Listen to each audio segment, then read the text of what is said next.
On July 19th, England lifted almost all measures to contain the coronavirus, including the mask requirement, distance rules and restrictions on large events.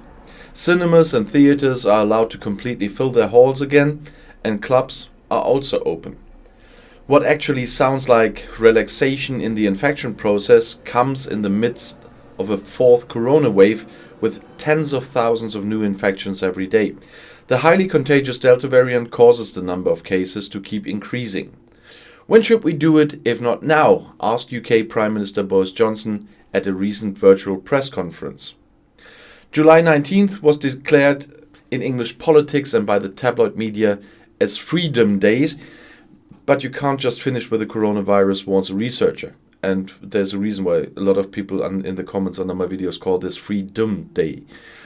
The American Devi Sridhar, professor of global public health at the University of Edinburgh, sits on the corona advisory staff of the Scottish government, which can decide itself on pandemic measures.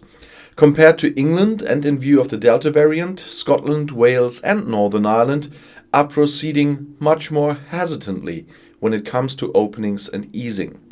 Accordingly, Freedom Day only took place in England. Sharp criticism came from the opposition in Westminster. It is a mistake to want to declare the day a big bang when everything is supposedly over, the professor told the German newspaper Zeit online. We have learned from history of pandemics that they don't end with a parade and fireworks. They end with the risk of a contagious disease that can be managed when we have learned how to deal with it somehow. Boris Johnson knows that as a result of Freedom Day, there will be more hospitalizations and more deaths from corona. He also emphasized this. But there are difficulties in taking Delta into account in the models, explains Sridhar. Nobody really knows yet whether the Delta variant of the coronavirus really makes the disease course with COVID-19 more difficult. A small study from Scotland published in The Lancet suggests there are more hospital admissions. At the same time, it's mainly young people who are now infected who often have milder courses. Patrick Vallance, scientific advisor to the UK government, recently warned of more than 1,000 hospital admissions due to corona daily. Even if the death rate drops significantly compared to the first three waves, the health system could become overloaded. Then the quality of medical care drops and we see something that we have seen around the world. People not only die of COVID, they also die of cancer or heart attacks because they cannot be treated, warns Sridhar. In addition, the healthcare workers are already burned out and at the end of their tether. In their opinion, many British people perceive the lifting of the corona measures in England as a surrender. The UK has been hard hit with more than 5.56 million infections to date and around 129,000 coronavirus-related deaths. The early availability of corona vaccines has protected many people since last winter. Almost 70% of the population have now received their first vaccination. More than 53% are fully protected with 2 doses of vaccine. The elimination of the mask requirement, for example, in the supermarket, creates a lot of tension and a lot of fear, reports Sridhar. She received a lot of emails from people who felt abandoned by the state. It would have been a better idea to wait a few more weeks for everyone to be vaccinated, she says.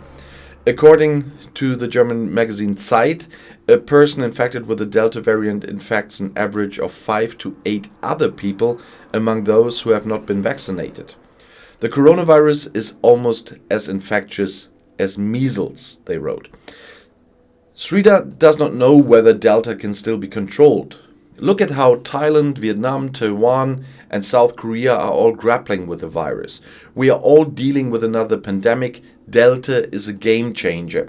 It's like we're all sitting in the Titanic and sinking, and the lifeboats, that's the corona double vaccinations. Because of this comparatively fast vaccination campaign, other countries would now look to Great Britain and wonder how the wave of infections is dealt with there and not the other way round. In Scotland, Sridhar and the government did as they say, everything we could with strict mask requirements, free tests and financial aid for businesses and people who had to isolate themselves.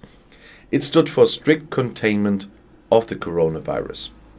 Nevertheless, many questions remained unanswered. For example, how exactly children should now be dealt with. Should we just let the infection go through with them and say this is like the flu now? Or do we say this is a new virus that affects the whole body? We have to be careful? In Western countries, she believes the worst is already behind us, even if there are again restrictions such as closed nightclubs. Managing corona is only a matter of time, she says, provided that there is no, what she calls, a terrible variant. The situation is different in countries with a very low corona vaccination rate. Sridhar speaks of a tragedy of global proportions. What happened in India as a result of corona will repeat itself.